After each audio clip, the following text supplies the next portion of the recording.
Hello students, आज की video में डिस्कस करेंगे आपके lesson number 1 a tale of two birds, दो पक्षियों की कहानी पाठ के पेज नंबर 1 का हिंदी में अनुवाद। देखिए, सबसे पहले पॉइंट्स यहां दिए गए हैं, जिनमें फर्स्ट है a mother bird and her two young ones lived in a forest.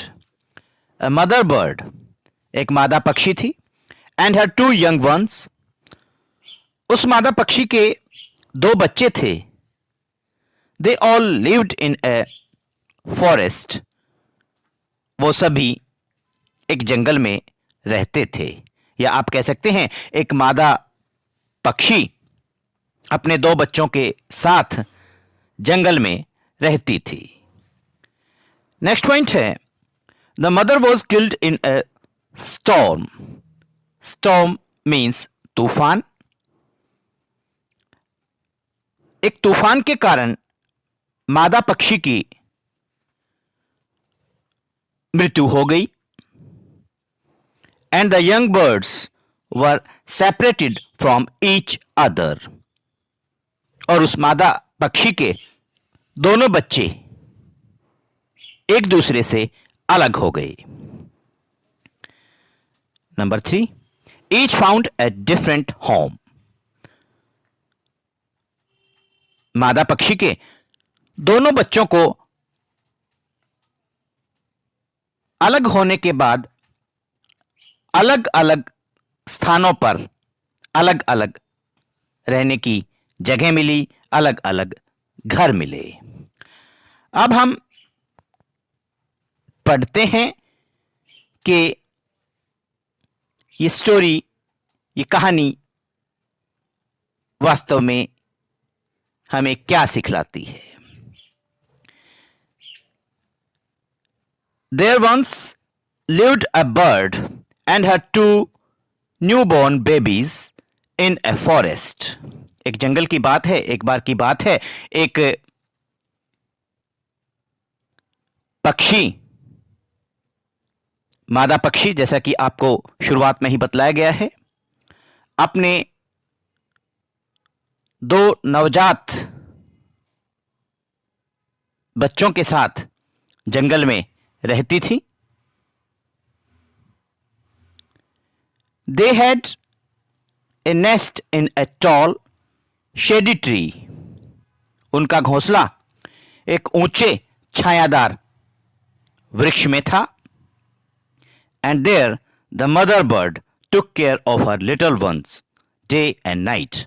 और वहां उस पेड़ पर मादा पक्षी अपने दोनों बच्चों का दिन रात ख्याल रखा करती थी, ध्यान रखा करती थी।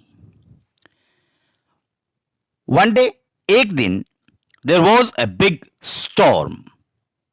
एक बहुत बड़ा, बहुत भयंकर तूफान आया। There was thunder. बिजली की गड़गड़ाहट हुई, गर्जना हुई, लाइटनिंग, आसमानी बिजली चमकी, एंड रेन, और उसके बाद बारिश आई।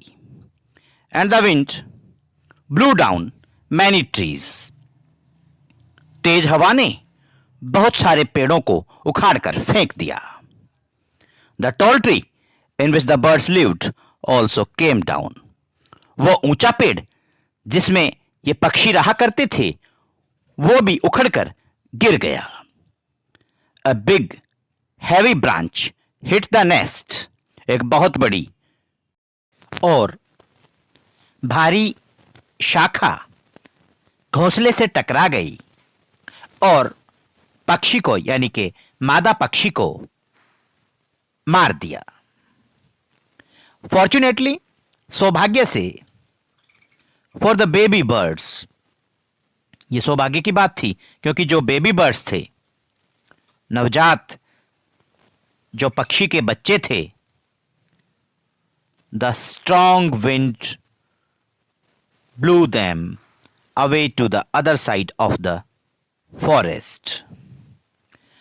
तेज हवा जो चल रही थी वो इन बच्चों को, पक्षी के बच्चों को उड़ाकर जंगल की दूसरी साइड, दूसरी तरफ ले गई. One of them came down near a cave. उनमें से एक पक्षी का जो बच्चा था वो एक गुफा के पास उतरा या एक गुफा के पास पहुंचा. Where a gang of robbers lived. जहां पर लुटेरों का एक गैंग, एक समूह, एक दल रहता था. The other landed outside a Rishi's ashram a little distance away. दूसरा पक्षी का जो बच्चा था वो एक ऐसी जगह पहुंचा जहां से कुछ दूरी पर ही ऋषि का आश्रम था. स्टूडेंट्स, ये हमने केवल पेज नंबर 1 का हिंदी में अनुवाद किया है. पेज नंबर 2 या आप कहें अगले पेज का हिंदी में अनुवाद हम अपनी नेक्स्ट वीडियो में करेंगे और उस वीडियो का लिंक आपको डिस्क्रिप्शन बॉक्स में मिल जाएगा. तब तक के लिए thanks. Have a nice day.